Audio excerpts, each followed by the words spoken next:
Brayden Burries, McBurries, McFlurries. I don't give a damn, Damon. That's an Arizona Wildcat. And we're going to talk about that more on the other side of this 30-second intro. Don't you go anywhere. It's the AZ Wildcats podcast.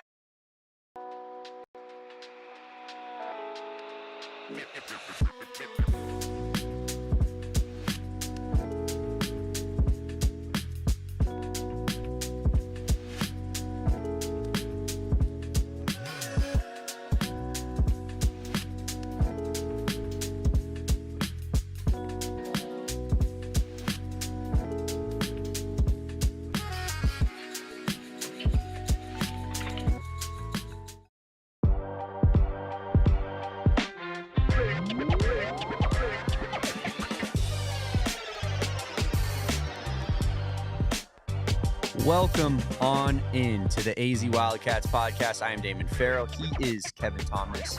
Let me move that mic a little bit away from my face here so the fine people at home can see my lovely mug here, Kevin. And we are in downtown Phoenix at PHNX HQ2, ready to talk some Arizona basketball with you folks today. Kevin, how we living on a Wednesday afternoon now? Feeling good, feeling great, Damon Dog. Slept great last night. You know, I saw good some likes numbers on the video yesterday, I guess. Yesterday's live show. The likes were decent. I hope I get some good sleep tonight. So if you're catching up with the time, you should leave a like on this video right now so that I can get some good sleep when I need to later, Damon Dog. But you and I have a lot to talk about. Brayden Burries participated in the McDonald's All-American game last night, and indeed, not only that, but I've been looking at some mock drafts, Damon, and Carter Bryant, underrated, accurately rated, staying. Going? We're going to talk about all that today, Damon. How are you feeling?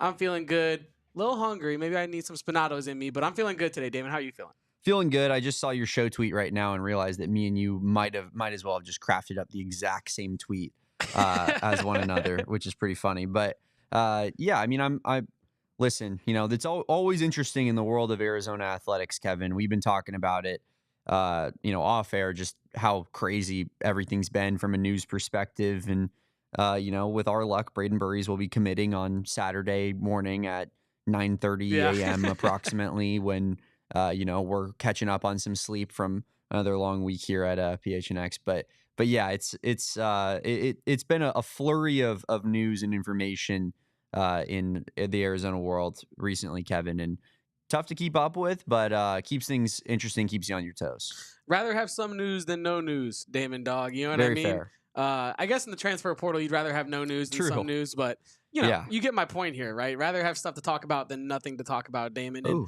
And what was that noise for? What's happening over there? I didn't realize that Jada Williams did commit to Iowa State. Yes, indeed. Breaking news to the Damon Dog himself. Jada Williams is indeed an an Iowa State Cyclone, and we're going to talk about that probably in the third segment today, kind of what that means and kind of, more than that for Erica L. Day, who says Jada Williams loves Iowa with some dove emojis in the chat. I posed that question on Twitter today, like, why does she love Iowa like so damn much? It's a great question, Kevin, because it's like that. You know why? Is because they value women's basketball extremely highly at both those great schools. Point. That's a great point. So the bags at both those schools are going to be pretty hefty. But it is crazy for a recruit to essentially have their pick of the litter, it feels like, of schools to attend next season and be one of the focal points of the team. Like Iowa and Iowa State are big time women's basketball programs, Kevin, and especially recent years and how they've been performing the last couple years here.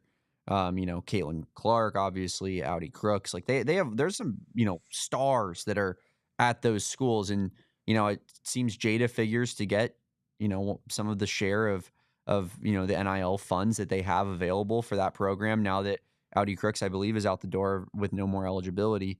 I think Audi Crooks has more eligibility. Does she? They're all playing together? Yeah, I'm pretty sure Audi Crooks is actually returning. I feel like she's been in college basketball forever, man. She's a sophomore? Yeah, Audi Crooks is a sophomore, brother.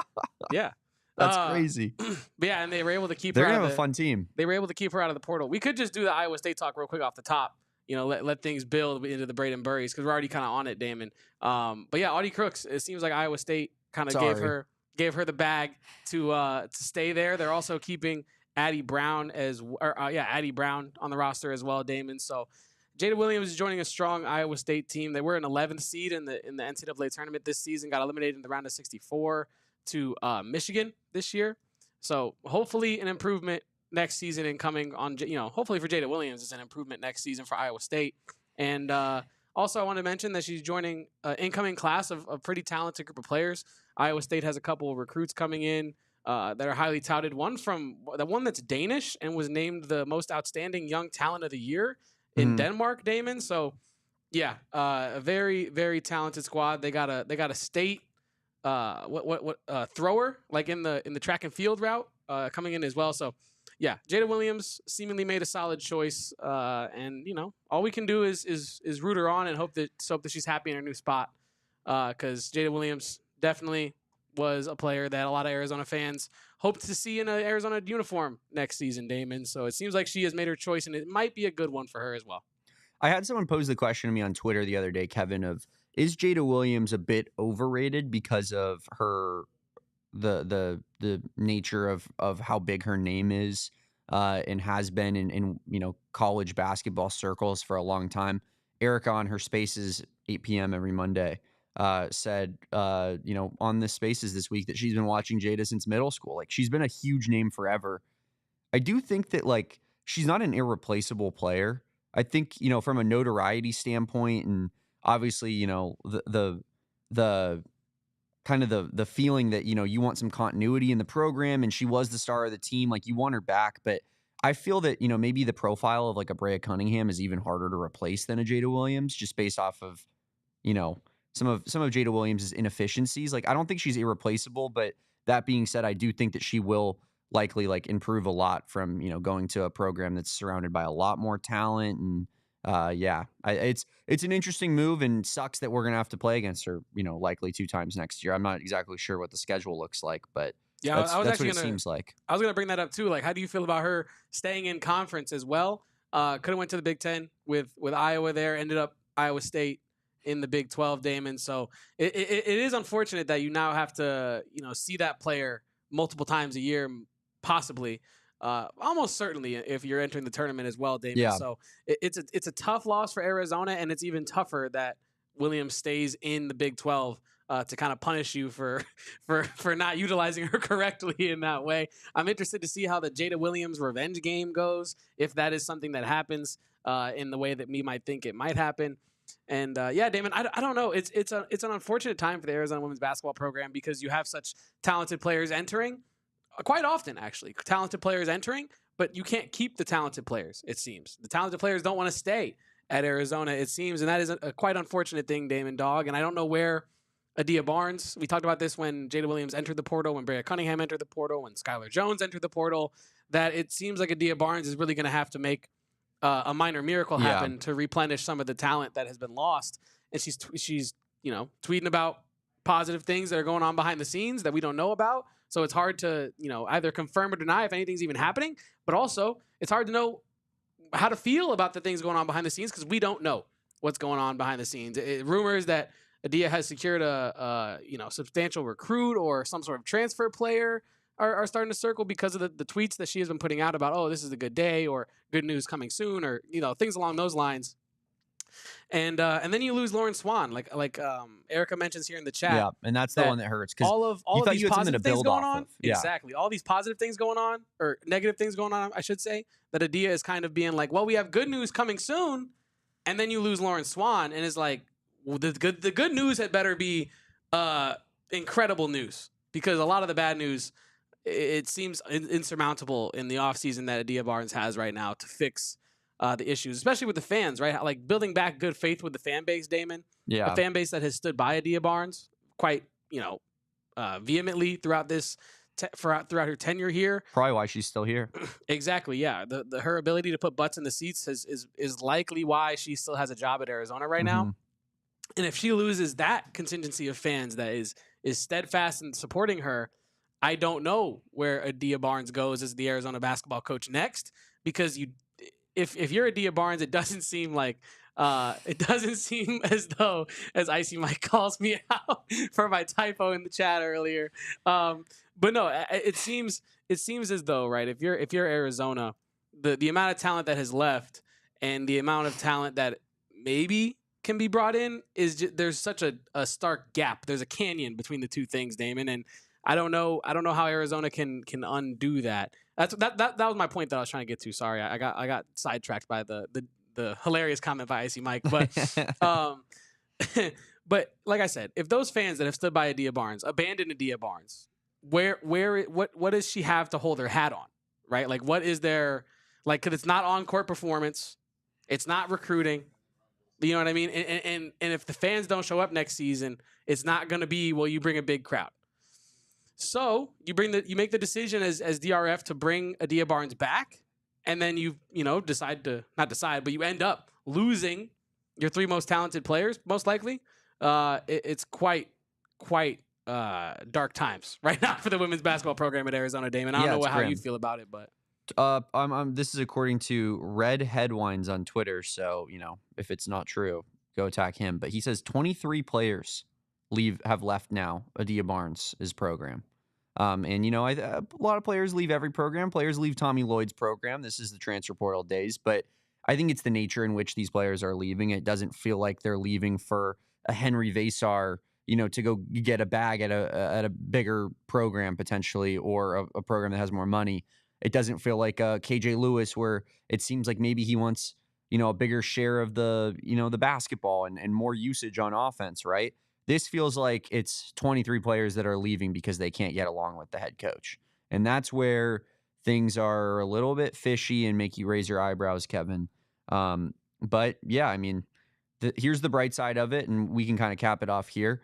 It's similar to, and I compared it to football on Erica's Spaces, where we get a lot of good women's basketball talk in, but I think it's similar to football in the fact that, like, so many people are going to be out the door and so many new faces are going to be in the door, Kevin, that you can kind of talk yourself into a new team, right? Because it's not like last year's team was good.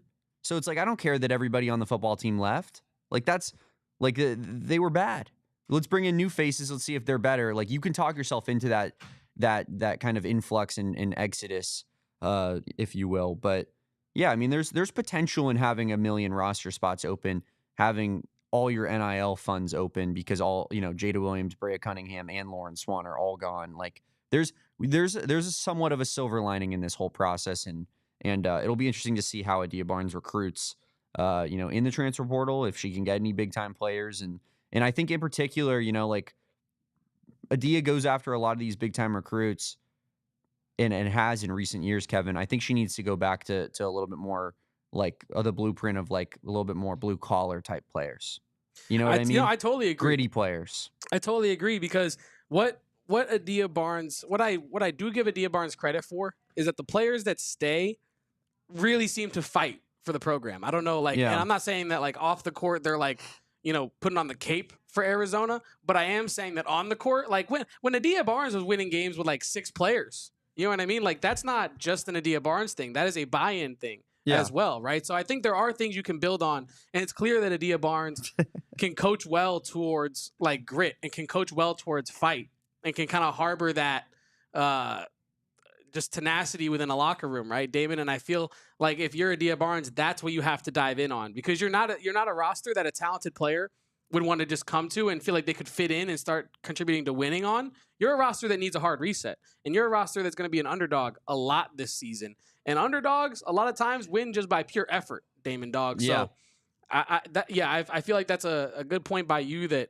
that Adia Barnes should kind of dive into that tougher, grittier, work for it kind of player. And we're not saying that neither of us are saying that either of the players that left, whether it be Jada, Brea, Skylar, aren't that, right? But if you're Adia Barnes and you're trying to succeed without them, that's the route you go in. You find the toughest. You find the most under-recruited people that want to come in and work really hard.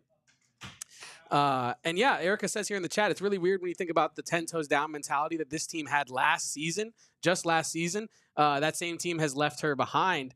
And yeah, maybe there is a question to be asked of, like, what kind of players does Adia Barnes fit with? Right, like what, like if Adia Barnes was able to harbor, like, could build that fight that I was referencing just mere seconds ago, and then that team also, that same team, kind of for lack of a better phrase, give in or give up on that buy-in.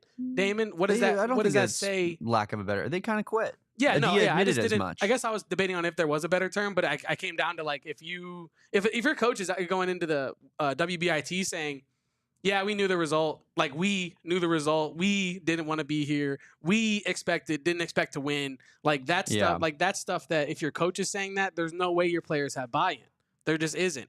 And so, yeah, there's so many, as Erica has just entered the portal, there are so many, like, question marks surrounding, I think, Adia Barnes right now and what she can do and what she can't do as well. It does have you worried as an Arizona fan that the women's basketball program might not find success for some time right now, Damon, unless Adia, like I said, can really pull a rabbit out of the hat and turn something around this season. Not like in a huge winning way, but just like in a talent acquisition way. And I want it to look better on the court as well. You can't, man. I keep coming back to that no shot at the end of the season. Yeah, against NAU, where you have the ball in your hands and you just don't pull a shot. Like, how do you not get a shot off there? I don't know. But like Michael says here in the chat, I don't care what sport it is, cannot lose to NAU, especially twice in one season. I agree with you. And that's kind of what I was saying earlier about, like, what does Adia Barnes have to hang her hat on right now? Because it doesn't seem like it's the fan base. It's not the results, because the results have been bad. And it's not the recruiting, because the players are mass exodus right now. Here's where I'll disagree with the fan base aspect. I think that it's not the online overall Arizona athletics fan base, but it is the people that are behind her are the women's basketball going fans who, and that's a different, group of people. I'd say, like, the people that are, more prominent and stuff on social media are not necessarily the ones that are going to McHale for, every women's basketball game. There's plenty of people that do that. So, I still think she has plenty of fans in her corner. And I will say that this, and we'll end it here, Kevin, like, this is make or break. I think, it's, this is your last opportunity, and yeah, backs up against the wall. You're not in a great spot. Not a ton of NIL funds compared to maybe some other Big 12 schools like TCU or Iowa State. Not bringing in the big time recruits you maybe have become accustomed to bringing in the last few years here.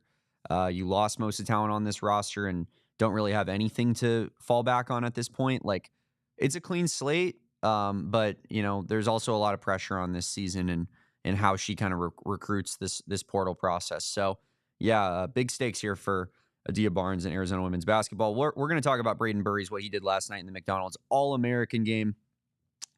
And also a little bit of Carter Bryant. What does his future hold? We'll get into that and more right after the break here on the AZ Wildcats podcast. Damon Dog.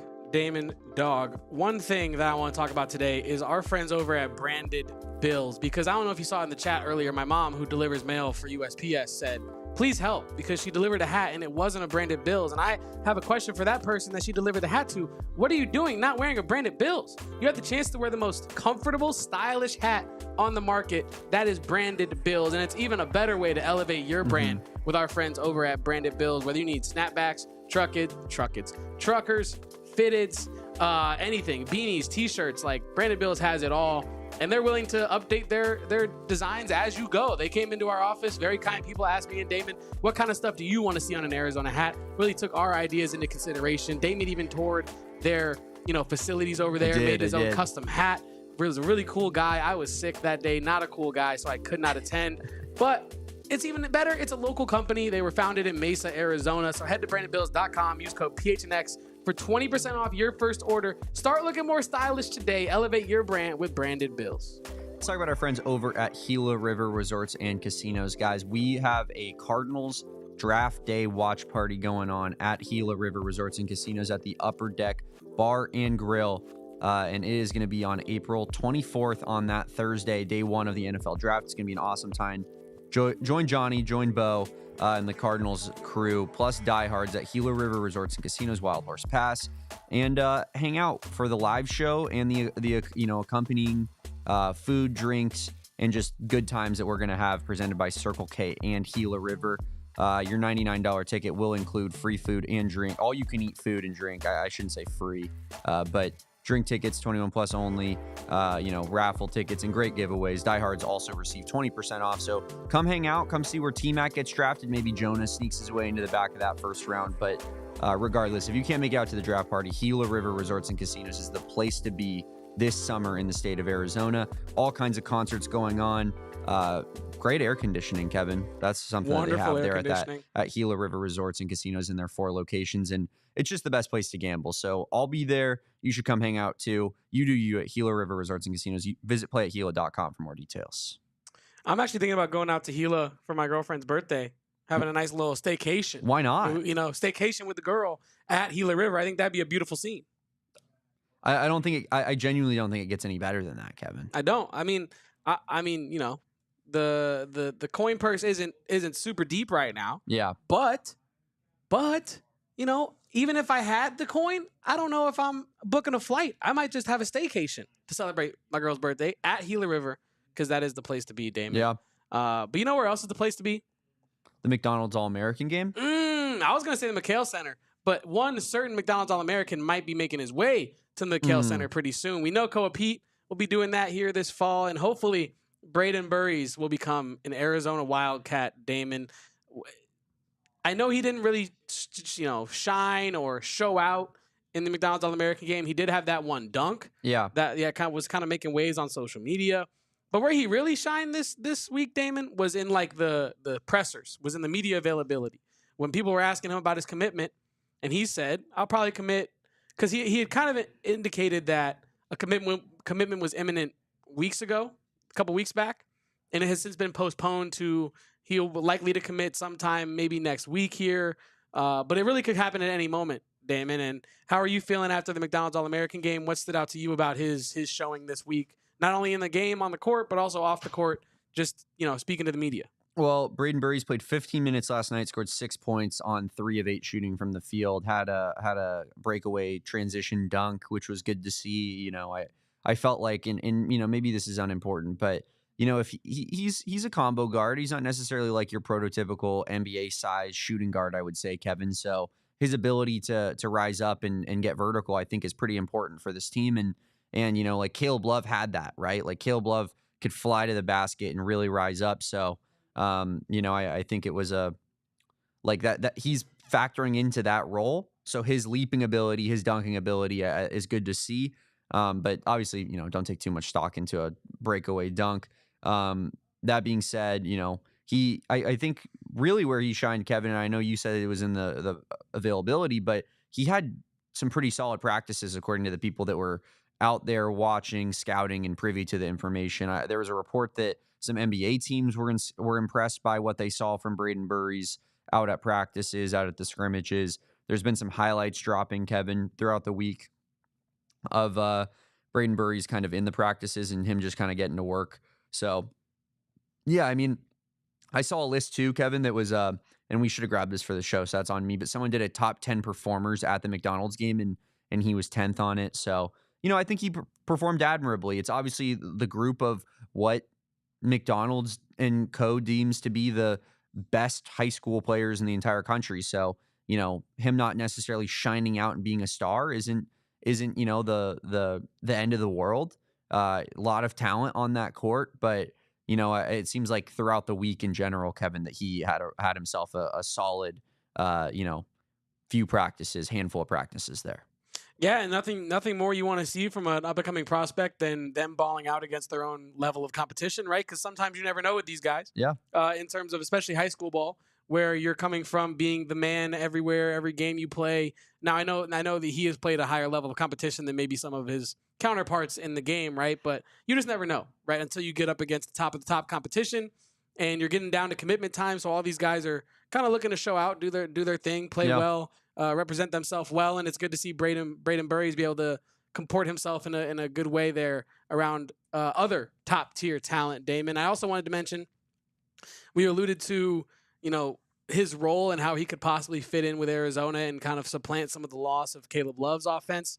Yeah. And I agree, and I think one place that he could also help Arizona when it comes to replacing Caleb Love's production is his size. He's 6'4", 200 pounds. Like he's not some small guard that can, score the lights out of the ball. He's also sizable. Like he also fits into a Big 12 conference where you're going to need guards that aren't going to get pushed around everywhere that they try to get on the court when they try to get to their spot, Damon. So overall, incredibly encouraged by Brayden Burries showing at the All-Star game, pretty much the high school All-Star game, the McDonald's All-American game there.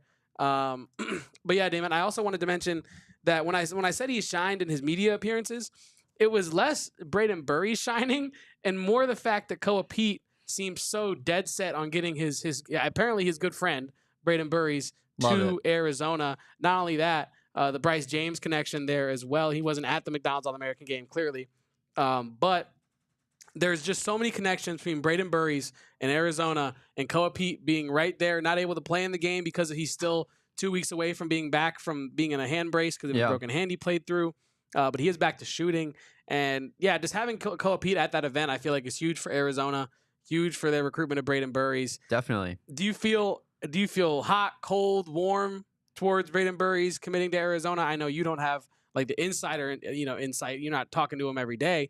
But just off of things, you're reading the tea leaves from what you're seeing on social media, just like I am. Where are you leaning with Brayden Burries' commitment right now? I did want to say real quick on Koa Peat in regards to him that he did get to shoot around. He was given issued a jersey, and he has the broken hand situation that he's healing up from. But he was cleared to shoot around, so he got to at least get his jersey on, get his warm-ups on, and get on the court and shoot around with all the boys, but didn't get to play in the full practices or game there. But I'm counting that as a McDonald's All-American. He showed Agreed. up at the thing. He got was the selected. Invite. Yeah, man, he's an All-American, and that transitioning over to how I feel about Brayden Burries, it's different. It's honestly different than how I felt about Koa Peat going into that commitment, Kevin. With Koa Peat, I think I was a little bit more on edge. Definitely thought it was trending maybe more in an ASU type direction. With Brayden Burries, and maybe I should be feeling differently so that I could just keep the trend of being wrong going. But I definitely feel like Brayden Burries is trending towards Arizona. It seems like he's coming to a decision pretty soon here. And typically when you're in a spot where momentum seems to be building up towards one particular school and a decision is in mind, those things are not, different from one another. Those are very connected. And yeah, I think as of right now, I kind of expect Brayden Burries to wind up at Arizona. And I think based off of how you envision next year's roster playing out, Kevin, you somewhat need it to happen because it doesn't seem like Arizona's going hard after the top portal targets at this exact moment, in part because they're trying to land Brayden Burries, but also just it's hard to find someone with that scoring ability just out on the open market. Like, Arizona obviously found Caleb Love out in the open market and with some luck of him not getting into Michigan initially, but, got that guy in and that was a valuable piece for this team. But Brayden Burries is a, top 10, top 11, top 12 recruit in his high school class and has shown that scoring ability for a long time. So I think that profile is absolutely needed at Arizona. And, I think that helps Arizona in this recruitment as well, is the fact that Brayden Burries will look at this team and say, there is a clear designed role for me to step in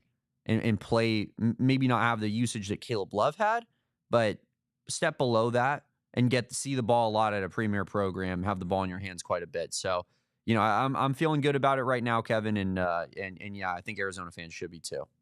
I also feel good about this, and I'm glad you brought up the Koa Peat comparison here in terms of the vibes, because the vibes couldn't be more opposite from Koa Peat to Brayden Burries' commitment, right? Because you outlined it going in. I'm an optimist, and I even felt like, oh man, I don't think Koa Peat's ended up at Arizona. Like at first, I thought that he was certain. There's no way that he bucks the trend and goes either out of state or to ASU.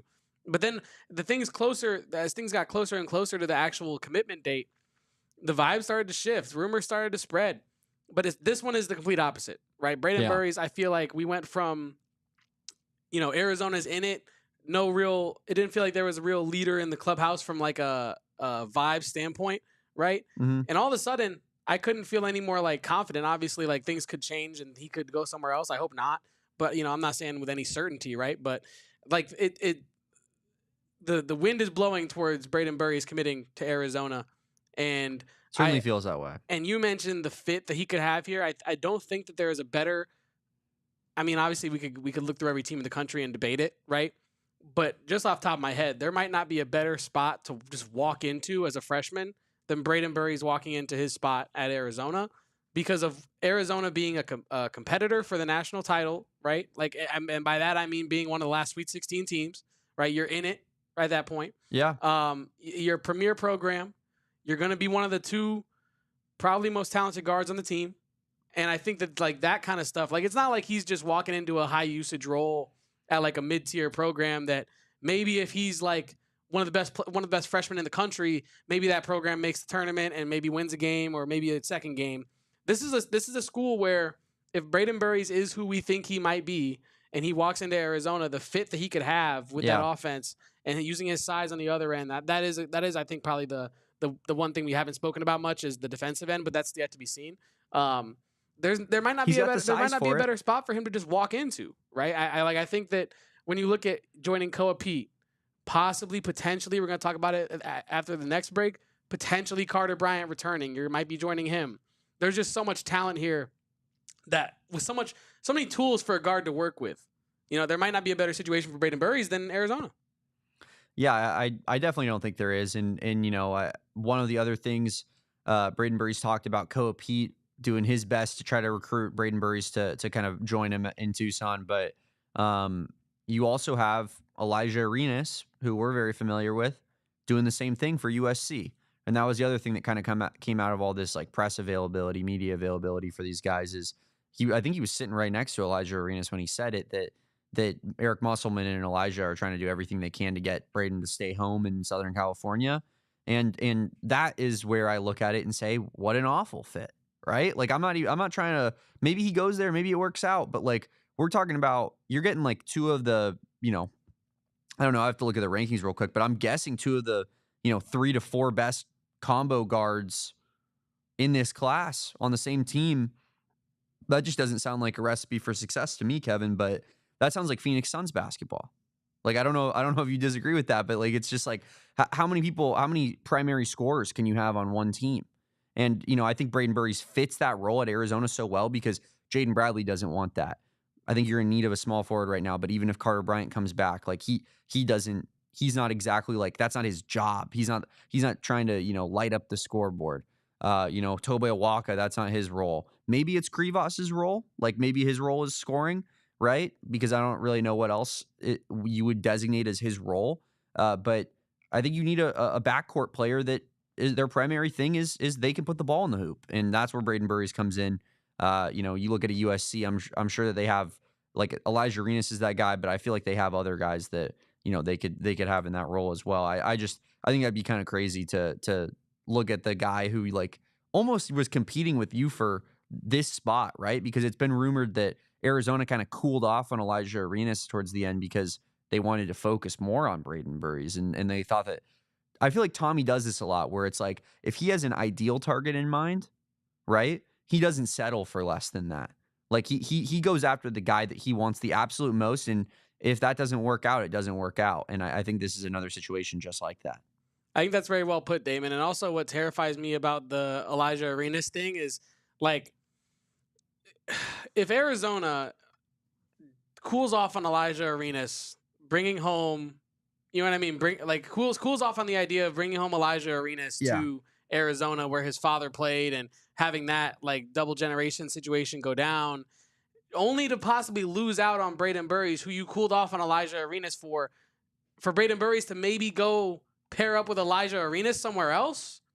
I would be sick to my stomach. That would be sickening. Nick makes a good point here. Like that sounds like Rutgers. That sounds like Harper and Bailey. I was going to make that comparison. ISO balling, being awesome, fun to watch, but not exactly winning basketball at the end of the day.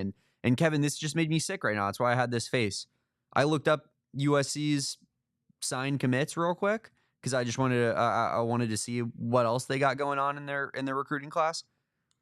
No, the guy who's signed currently that has already signed his letter of intent to go there, Kevin. Top 50 player, shooting guard, 6'3". Jerry Easter, great name. By the way. Sick name. Yeah. Elijah Arenas, number 1 commit in that recruiting class, number 10 overall prospect, 6'6" shooting guard, and then their third commit, Kevin, LZ Harrington, 6'5" combo guard. You look at me, Brayden. This is a call for help. This is a cry for help. You do not want to be the 4th off-ball combo shooting guard that is on USC's recruiting class this year. 4, Kevin. They're going after 4 of those guys. How crazy is that? You know, do you guys want a center, a big man, maybe a taller wing? I don't know. Yeah, no, it's kind of crazy, Damon, when you put it like that, because you would probably likely be having Brayden Burries or Elijah Arenas run the 1 and 2, and then Jerry Easter and LZ Harrington come off the bench likely, and that's in combination with whatever USC has going on existing on their roster and whatever they add in the transfer portal. Certainly, and guys like Jerry Easter, top 50 recruits don't go to USC to come off the bench, man. I agree. This is USC. It's not Arizona. It's not UCLA. But Jerry Easter from Branson, Missouri. Yep. Mad random to end up going to USC. Yeah. I thought the same thing when I was looking at it. Branson, damn, home to the fun water park. But anyway, I totally agree with you. Like, if you're maybe even LZ Harrington, but like, I don't know, like the fit. We outlined how the fit works so much better at some of these other schools for Brayden Burries. Like, even if you expanded out of just Arizona, like Oregon, Tennessee, Alabama are also in the race for Brayden Burries, right? Like, going without like to Alabama or I don't know, but they're just way better fits, I feel like, for Brayden Burries than USC, where they already have a embarrassment of riches at the guard position in the recruiting class, right? You have a 5-star top 10 player in the nation, number 1 in his position, number 2 in his state. Yeah. And then you also have 2 4-stars, and then you have Jerry Easter, who's honestly almost a 5-star at the 94 rating right there as well. Yeah, really good player. Yeah, incredibly good player. And Damon, the fit just doesn't make as much sense at USC as much as Elijah Arenas and Eric Musselman want to make it fit. Hopefully Brayden Burries can see the same thing we're seeing just on paper and doesn't get kind of roped into the glitz and glam of LA, right? But yeah, Damon, that is I'm glad you brought that up, because I didn't even think to look at who USC has already had, which is kind of my bag, to be like, oh, Jada Williams going to Iowa, who is she joining, right? But I just think that would be a crazy move. I mean, it'd be insane. You look at a guy like LZ Harrington, he probably decommits, right? If because he hasn't signed yet, and he's eligible too. If Brayden Burries joins on, I'm sure that's not a situation he's going to be in anymore. But it's still your 3. If Brayden Burries was to go there and LZ Harrington decommitted, Kevin, their 3 players that they would have committed to them would all be shooting guards, which I think is wild. Technically, I agree that he is likely a 2, but technically he's listed as a 3 on 24/7. Who? LZ Harrington. Well, he's listed as a combo guard. Oh, okay. Based off of what I saw on 24/7. If you click through to his profile, it does show him as a small forward. And when you look at, because this is what interested me. That's I guess they have him as a small forward there. That is interesting. But either way, like slightly undersized 3. Either way, right? 6'5", 180 is not a small forward. Exactly. At all. Exactly, right? So I also wanted to bring up, Damon, what kind of interests me, it just intrigues me. I don't know about interests me, but intrigues me about the idea of LZ Harrington decommitting. Now we're really in the hypothetical zone, so bear with us. Suspend some disbelief here, folks. But he's a Sun Devil? Yeah, like that was the second team that he was, like, they were in his top 4. And I'm just like, they have nobody. They have 0 players. Yeah, you want that spot. I mean, no, I'm just saying, like, if you decommit and there was a team that... I'm agreeing with you. Oh, okay. I thought you were saying, like... No, I'm not being sarcastic. Yeah. I'm saying, like, if you're decommitting because USC, you think you're not going to get enough run, welcome to Tempe, brother. Yeah, because that's... You're going to get so much run on that god-awful team with Trevor Best, 17 is getting run. Yeah. But, yeah, no, I clicked through to his profile and I saw that and I was like, no way are they going to end up with this guy just because... You know what I mean? But they're not, because Brayden Burries is going to be an Arizona Wildcat, and that's not going to happen anyway. But that is an interesting hypothetical of USC just having too much talent and Arizona State ending up with LZ Harrington as a result. He was also interested in Harvard and UCLA. That's quite the group of schools. It is quite the group of schools. USC, Arizona State, Harvard, and UCLA. That is pretty interesting. So just a little quick, wrapping this conversation up, Kevin. Koa Peat is the 22nd Arizona signee to the McDonald's All-American game. Pretty cool. Yeah. So that's out of high school. And there's been more that have transferred in. I was like, I thought he was 31st. But yeah, no, you're right. Yeah. Yeah. So, but obviously Brayden Burries, kind of the big story out there this week, even though Koa Peat was out there and he is an Arizona commit. But yeah, Brayden Burries, we're gonna be we're going to be diving into Brayden Burries and kind of just what's going on in his decision making process all throughout this this cycle here. And yeah, I did think that I'll be honest with you, Nick. I did think Tennessee was the scariest team for Brayden Burries, just because I think their money is kind of on a different level than what Arizona would be able to pony up. But the fit is also good at Tennessee, if I'm being honest. It is. But at the same time, I feel like him mentioning Elijah Arenas and USC, to me, that kind of speaks to that being the second team that is in the running right now. Like, I don't know that maybe I missed it, but I don't know that he mentioned like Tennessee or Oregon or Alabama or anybody. And so I feel like if those schools were truly like, still kind of at the top of his list and in the competition, they would have been mentioned as well. So who knows? But I certainly feel like it's trending in Arizona's direction. And I feel like when we get our claws into a prospect like this, typically we're not relenting very easily, Kevin. And usually they're a Wildcat, but we will see. It does kind of feel like, and this is actually to Nick's point, that Tennessee is probably like in that top three. I feel like based on what Brayden Burries, how he's communicating, and just looking at the fit of some of these teams, like it must be in no certain order, but hopefully in order. Arizona, maybe Tennessee, and then USC in that order possibly. Just because of the fit we already outlined at USC. Like Elijah Arenas might be talking your ear off, but if you're not going to be able to do what you want to do there, like it's just kind of awesome that he wants you to be there. You know what I mean? So I do feel like that's probably the top three there, Damon. I hope Brayden Burries has some sense in him and knows Arizona's where to be at. And I think that when you look at Tennessee, Rick Barnes, rumors of his retirement circulating online over the next, like, people thought he might retire after this season, right? There were rumors of that after this season. Next season, will that be any different? The Elite Eight King, Rick Barnes. Yeah. Rumors, I doubt, will stop circulating about that kind of stuff as the years go on and he gets older and things go further down the road. So if you're Brayden Burries, I feel like all signs point towards Arizona as being the best spot for him as a player. Now, I'm not Brayden Burries, so I'm not in his head. But if I'm looking at it through his eyes, I'm feeling like Arizona is the spot to be, Yeah. I think it certainly makes sense. And you look at, West Coast basketball. That's what we're talking about here, right? It ain't been USC lately, that's for damn sure. It's been USC never. Exactly. It's UCLA and U of A and Gonzaga to an extent. But when it comes to recruiting, we're not really losing out to UCLA and Gonzaga on big recruits. At least not, maybe more in the Steve Alford days a little bit, and in the I don't know why I'm blanking on his name right now. Their coach they had before him that was Howland. In the Howland days, they were recruiting really well, but under Mick Cronin, they've kind of, I feel like they haven't had the high profile recruiting necessarily. And Arizona is, even as much flack as Tommy Lloyd catches for it, Kevin, continues to recruit at a high level and continues to bring in, top level prospects here. Kind of shifted away from the Euro route a little bit. I think that, he was so known for and was, everybody I think expected so much at Arizona. And you look at the current status of the recruitment, and it's typically a lot of Americans. It's typically a lot of high school kids. So I find that pretty interesting. Something that popped in my head as you were talking there, Damon, interesting talking point. I don't really have a take on it. It just kind of is something I thought of. You spoke about Tommy Lloyd's reducing numbers of Euro players as he is, recruitment wise and all that stuff.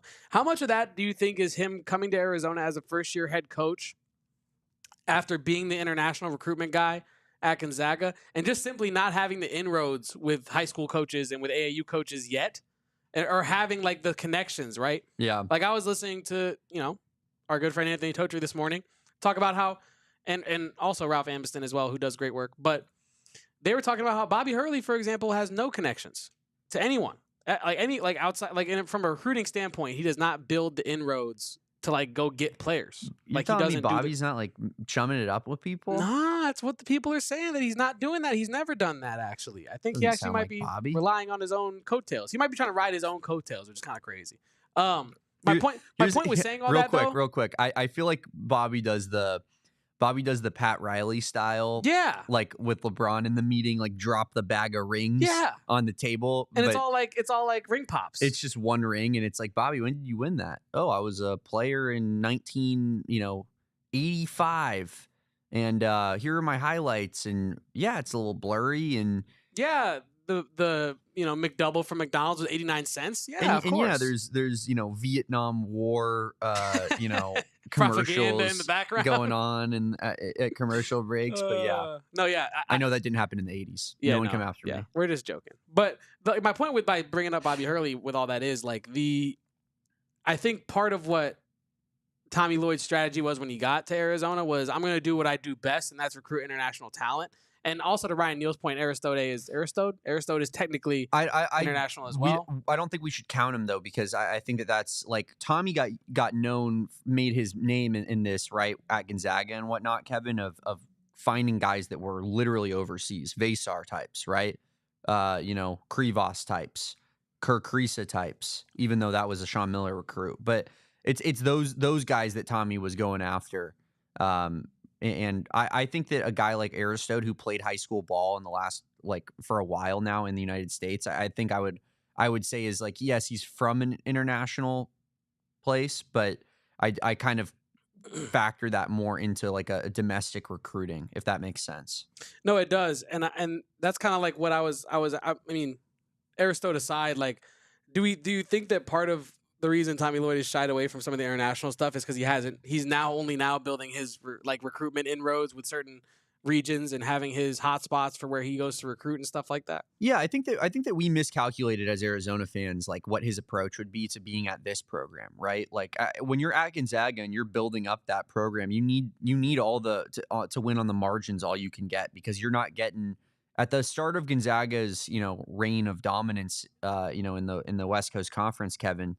They weren't necessarily like bringing in like Jalen Suggs, who are 5 stars and really highly touted guys. Like, they had to go overseas and find the Karnowskis of the world and develop them. So, I think that the approach just changes being at a Gonzaga versus being at an Arizona. Like, Arizona has so many resources, is such a highly touted program. Players grow up wanting to play there in the States. So it's just a bit of a different dynamic recruiting to Gonzaga versus Arizona. And I think that as Arizona fans, we just kind of assumed he was going to continue to be the Euro whisperer. And I think that it's good to have that still in his bag. I think Jack Murphy is a really good international recruiter as well. And that's part of why Tommy kept him on staff. And you'll continue to see the Krivoses of the world. And I'm sure it helped with a guy like Dwayne Aristode, Tommy being able to tell him, hey, look at this resume of recruiting international guys.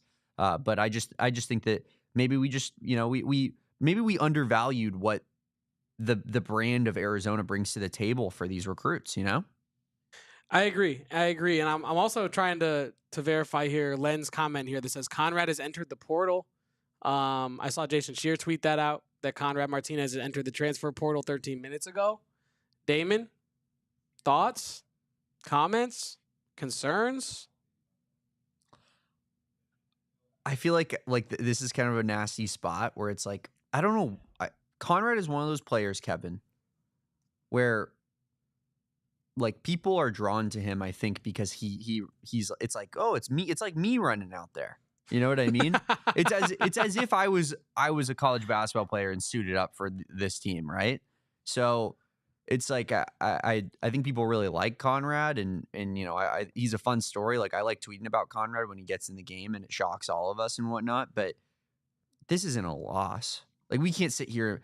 The guy played like 4 games where they were competitive games this season, Kevin. Like, I'm not sweating a Conrad Martinez loss. Arizona needs a better backup point guard than Conrad Martinez. That should be what's on the agenda in the transfer portal right now for Arizona, regardless of if he was going to stay or not. Now that he's gone, it makes it easier in that situation. And it also tells me that Arizona is going to prioritize a backup point guard, right? Because I think that, you do exit interviews. Tommy probably would have told Conrad, hey, we see a bigger role for you next season if he truly thought that was the case. But this gives me confidence that Arizona is going to upgrade on that backup point guard spot. It does. I agree with you. Like, I think, to Ryan's comment in the chat about what did Conrad not show Tommy, though, like, he was solid in every game he played down the stretch. I actually think that's Sorry, before I answer that, Nick in the comments saying Burries' commitment imminent now. He doesn't have to compete with Conrad Martinez. And that's true, Damon. We didn't talk about that. Nick got us. He beat us to the punch. Brayden Burries, is he scared of competition? Is Conrad Martinez scared of competition? I joke. But no, in response to Ryan Neal's comment about what did Conrad not show Tommy, I think actually what he did show Tommy, it's not about that. It's about what he showed to other coaches across the country in places where he could probably play more minutes, right? And more relevant playing time. I think that that's probably what is most important here, because if you're Conrad Martinez, you are reading the tea leaves and thinking, okay, I did look good in my short stints this season for a program that's trying to win basketball games. Did he look good?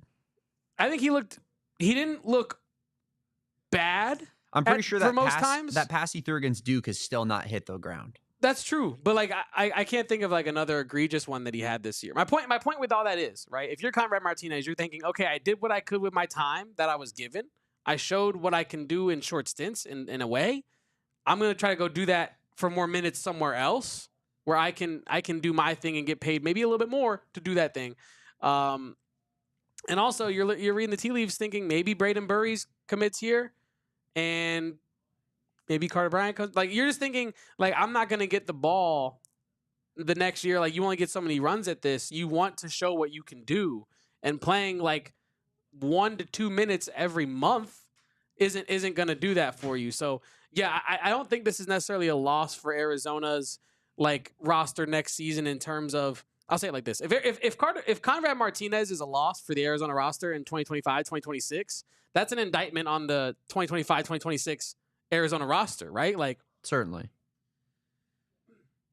Excuse me, but you mentioned like how Arizona needs a backup guard that's better than Conrad Martinez, and I agree with you. Excuse me, folks. I don't think Conrad Martinez is like a bad player or anything. Sorry, I'm getting like he's literally like Conrad Martinez is like getting me choked up. Dude. Yeah. But I'm no, go check on my guy. But no, I'm kidding. I don't think Conrad Martinez is a really big loss for Arizona. I think if it does end up a big loss, then I think that's a problem for Arizona next season. Ryan asked, mostly why Tommy didn't. Dude, if we're looking back saying Conrad Martinez, how could we?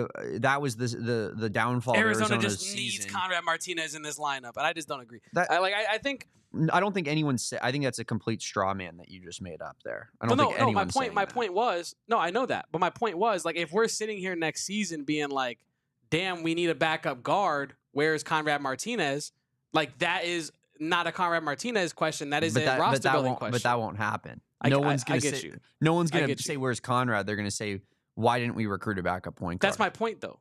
Is I'm saying, like, if you don't go get the guard and Conrad becomes a problem, then you start having the roster construction questions. I wasn't saying that people are going to be like, where's Conrad Martinez? But I'm saying if you feel Conrad Martinez missing, you didn't do your work in the offseason is my point, right?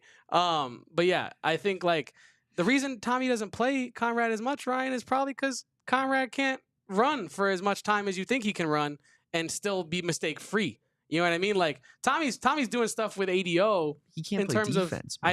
I agree with you. We're saying the same thing. But like, Kevin, I'm responding to the comment, brother. Oh, my bad. He can't play defense. He can't stay on the court. That's why Conrad Martinez didn't get more run. And when he did get run in the tournament, he turned the ball over 2 times. And I don't want to like put a ton of stock into that, but he played, like 10 minutes and had 2 turnovers. When you're 5'10", 5'9", you can't be turning the ball over like at all, essentially. So especially when you're getting limited playing time like that. So, I'm rooting for Conrad Martinez. I think it's gonna be fun to watch him play wherever he goes to next season. I hope he goes to a mid-major, and I hope he excels. I think it'd be fun to look back and be like Arizona alumni type situation, right? Like, it's always funny looking at like we should do something like that at the end of this whole, like, when everybody's chosen their new schools and stuff, Kevin, who we're rooting for and who we're rooting against in terms of as Arizona fans. Not that like it's that serious. I truly like am not rooting against Henri Veesaar, but like he definitely would go in the category of like rooting against him. You know what I mean? Whereas like Conrad and like, depending on where KJ goes, I'd put him in like rooting for. I don't know. You just don't with the Henry thing. Kylan rooting against. Yeah, for Umar rooting for, like just that kind of dynamic. You and I might differ on the Umar thing, but anyway, that's neither here nor Why? there. I think we let Umar kind of walk. I agree. I'm not saying like I just didn't really enjoy watching Umar Ballo basketball. I agree. So That's why I was happy he left. so- But I like the guy. I like the Yeah. person. Yeah, fine guy. But like, what was I gonna say? I was gonna say Henri Veesaar, like the rooting against him thing. I agree with you about that, but not because I'm rooting against Henri Veesaar. I just don't want Arizona to look like they got burned by the portal so bad that Henri Veesaar goes to UNC and now he's putting up XX and whatever throughout like the season and he looks awesome and there are all these league him accounts that are like Henri Veesaar is the guy. And I mean, that's what's gonna happen. I don't want to see it. I don't want to see it. I'm scared, and it's gonna make me sad. And so for that reason, I agree. Like if we did do that, Henri Veesaar would be in the "please don't burn us" category of transfers. There, Damon. Yeah, maybe we could rephrase rooting against, but I think it'd be a fun. We're workshopping it here. It'd be a fun fun process, I think. But Kevin, let's talk a little bit of Carter Bryant. Will he come back? You were looking at some mock drafts and kind of had some thoughts on his situation as of right now. Let's get into it after the break here on the AZ Wildcats podcast.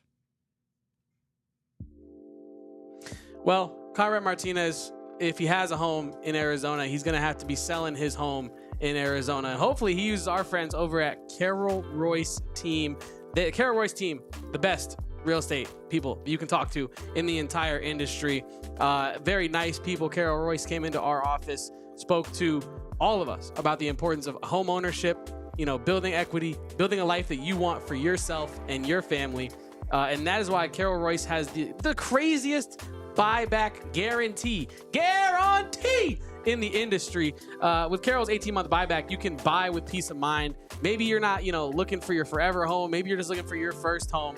But if you buy your home and you don't like it within 18 months, Carol will buy it back from you, folks. Yeah, you heard me right. They'll buy it back, guaranteed. If you are ready to find your dream home, take the next step. Call Carol Royse. Make sure to write this number down at 480-776-5231 or visit Carol Royse online at carolroyseteam.com and tell them PHNX sent you. That's carolroyseteam.com. Terms and conditions do apply. And I want to throw this out there real quick, Damon. If you don't have a home with the economy that we're about to enter, you got to get you a home now because it's going to be hard. All right? It's going to be real hard. Housing prices in Arizona, man, they just the market just keeps going up and up and up. You keep thinking that it's going to stop, and it doesn't. If you're worried about it, Carol Royse will help you navigate the finances because they have the best lenders in the game. So check out our friends over at Carol Royse Team, carolroyseteam.com. Kevin, I'm sad because I wore my Sanderson Ford shirt yesterday on yesterday's show, and we didn't do a Sanderson Ford read, but at least I get to get it in today. We have a really cool thing going on with Sanderson Ford. We got our PHNX golf tournament that we're going to have going on, Kevin, our scramble. It's going to be a lot of fun. Make sure you guys get out there, get a foursome going, or I think you can just sign up and we'll get you in one yourself. Do you have the details on that, by the way, Kevin? Would you mind throwing that on screen if we have it? For the golf tourney? Yeah, no, I don't have it in this scene. I'll get it right. Grab it for us real quick. But they're doing with Sanderson Ford. We're gonna have a lot of our sponsors out there doing fun things. Sanderson Ford is gonna do a hole-in-one competition. Listen to how great this is, guys. If you guys can get a hole-in-one, you get a 2-year prepaid lease on a Ford F-150 Super Crew, new at our April 12th golf scramble at Dobson Ranch Golf Course. Make sure you guys sign up for our 2 p.m. shotgun start on that Saturday. It's gonna be a lot of fun. It is that Masters weekend. We're going to have a great time out there. But Sanderson Ford, that is an incredible deal that they have going on at one of the holes, Kevin. If you get a hole-in-one on a par 3, you're getting a 2-year prepaid lease on a Ford F-150 truck. Unbelievable. That's what our friends at Sanderson Ford do for us. That's what they do for you. They treat us like family. They have a 65-acre facility, the biggest facility and largest Ford dealership in the nation, and they always give back, donate, and contribute to the community. That's why we love them so much. Go head on over to Sanderson Ford. For a family-owned and operated through 3 generations, experienced 2 car buying, and they thrive on their no-hassle, no pressure, and no-nonsense sales approach. We love Sanderson Ford. Head on over to Glendale to go check it out today.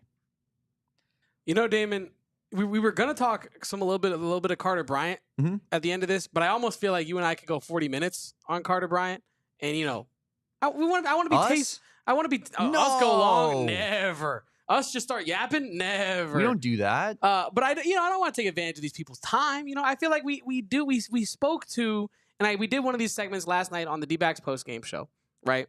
Derek is a petty guy. He's a great guy, but he has the capacity to be quite petty, right? No. Not my He sweet has Derek. that thing that he calls spying on our exes. Yes. And I think we should do a little bit of spying on our exes right now, Damon, because Philip Borovitsinen, Philly B, Yes. is following Richard Pitino. Sorry, I almost said Rick Pitino. Richard Pitino to Xavier.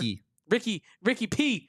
I like that. Philly B follows Ricky P to Xavier, going from a Lobo to a Musketeer, right? What are the Xavier Musketeers? Nailed Okay. it. Yeah, okay, yeah. That's what I thought. But yeah, from a Lobo to a Musketeer, our guy Philly B is found his new home. And Damon, if we were doing the category thing, is he in the Route 4 or like please don't burn us category? Kind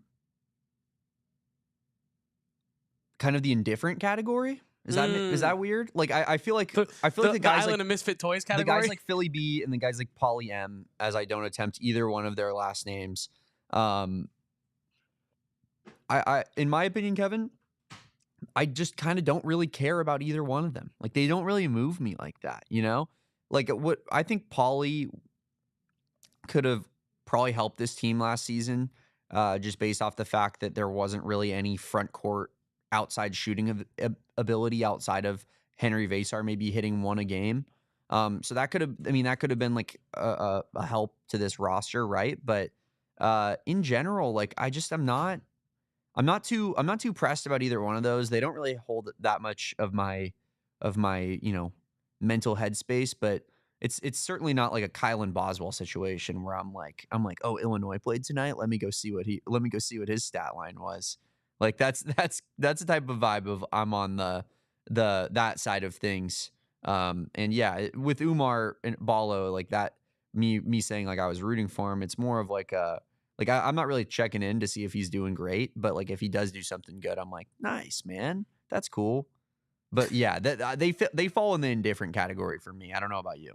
I think they do fall in the indifferent category for sure with Polly M.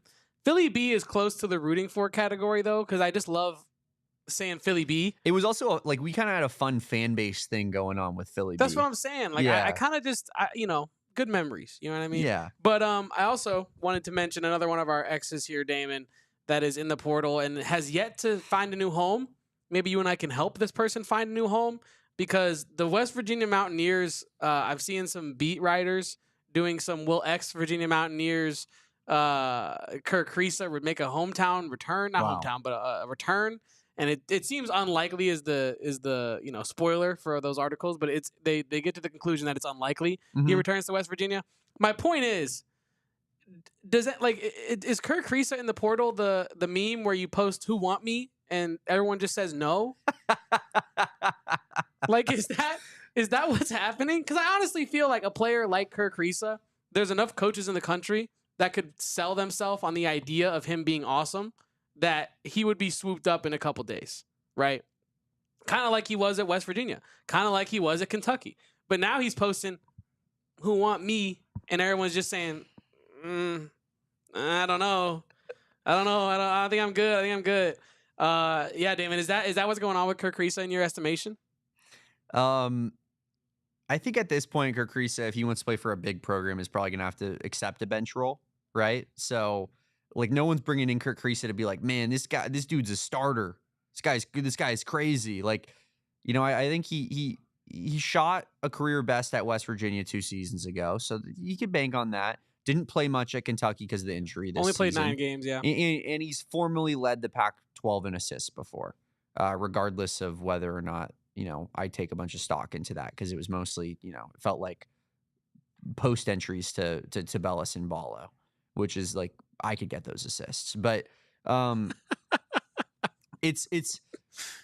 feel like he'll have some value just in the fact that like he has a big name, he's played for big programs, and like he's somewhat of a spacer and passer, right? But yeah, I think if he wants to go play somewhere big time, he's a bench player. If he wants to go start, like Ryan Neal says, somewhere like the Mountain West seems like a good spot for him, right? Like he'd probably cook at like Nevada, don't you think? Like that seems like a good role for our guy. I'm not gonna lie to you. Before, if this news had dropped before like the Patino to Xavier thing, New Mexico would have been a spot.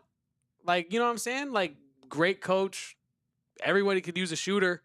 It's not like he's going to be allowed to do whatever the hell he wants under a Patino system. That's for damn sure. Yeah. So I feel like that's a system he could thrive in. Kind of one of those not high expectation programs, but talented players can come here and try to somewhat make a name for themselves. So Ryan Neal on the money there with the Mountain West call possibly. Where would you actually like to see Kirk Reesa go? You don't have to give me an exact GCU. That's the exact spot I want to see Kirk Reesa go. Is Tyon Grant Foster coming back? Is he out of eligibility? Is he going to the league? I mean, Tyon Grant Foster is 26 years old, but yeah, I know. But I'm saying, like, does he still have? That he was in college last year, I wouldn't be shocked to find out that he's coming back. I think he's a senior though. Okay. Yeah. Well, I was gonna say, a Tyon Grant Foster, Kirk Reesa backcourt could feed families. You know what I mean? What more do you need? Does GCU play ASU next year? Because now I want that to happen, just so Kirk Reesa can like take down ASU and then like blow kisses at the crowd or something, as like ASU fans just like want his head on a stick. Oh my God. And like in that case, I'd say like rightfully so almost, because that would be insane. But that'd be next level hater activity right there, Damon. Yeah, that would be great. GCU ASU basketball, the rivalry of all time. But yeah, I would like to. It'll be interesting to see where Kirk Reesa goes, just because like I feel like he's hit all these like big time schools. Like what's the next step? We'll see. We'll find out pretty soon here in the next couple of weeks. I think we have a dead period coming up too, Kevin, which commits can happen, but I don't believe that coaches and whatnot can talk to these recruits. So somewhat of the recruiting stops for a little bit, and yes, they're left to their own devices. And coaches would never, ever certainly violate the dead. No agent would ever act on behalf of their client during the no. It's the agents. That's how they work. They would never ever do that, Damon, because that would violate the rules. Yeah, and everyone follows the rules, right? Yes, that's how you get commits on the same day as they enter the portal, like the no contact. I mean, I'm blown away at even the idea of someone doing that, Damon. I certainly understand it, Kevin. I certainly understand it, because college sports and college athletics has always been the epitome of morality right here. That's what it's always been about. 1,000%. That's what it's always been about. The NCAA, they have the best, most foolproof rules of any organization on the planet. The NCAA cares most about respect, loyalty, fairness, the fairness of the game, 100%. Yeah, 100%. That's what they're all about. So, very, very, disappointing to say the least. Kevin. Yeah. I'm not upset. I'm just disappointed. All right. So that was a good little transfer breakdown.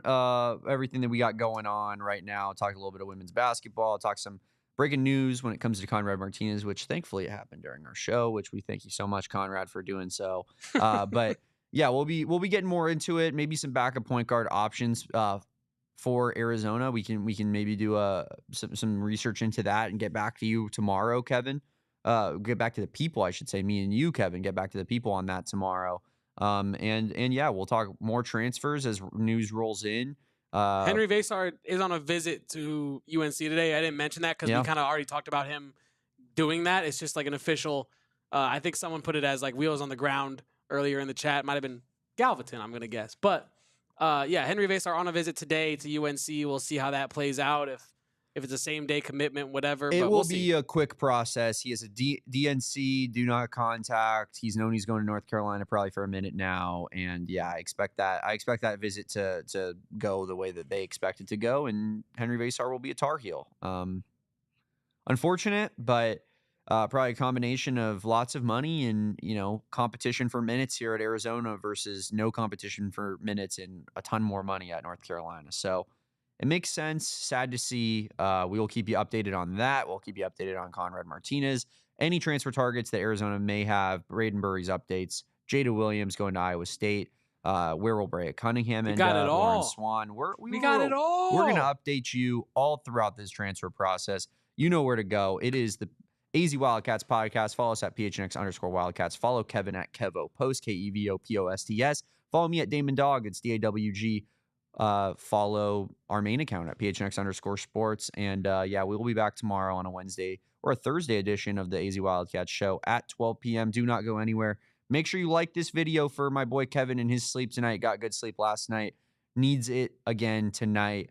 And it just improves the show when Kevin's well rested. So please do. We will catch you next time on a Thursday. But until then, peace, bear down, and go Cats. We all silly like the mayor.